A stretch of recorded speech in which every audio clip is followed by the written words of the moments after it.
Welcome back to my channel. Today I'm going to show you how to uninstall InstaBridge from your Android device.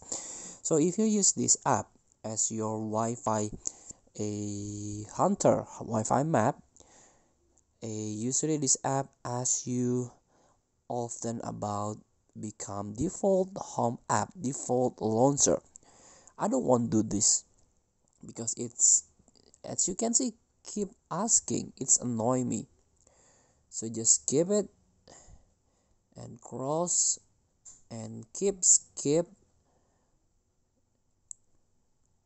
So this is not very good, and also this app is a lot of ads.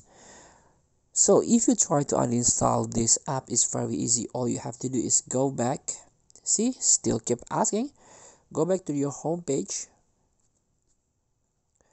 and tap or hold the icon and tap uninstall. If you don't see this option, you can go to the Play Store and try to type InstaBridge in here. So you can tap it and tap uninstall.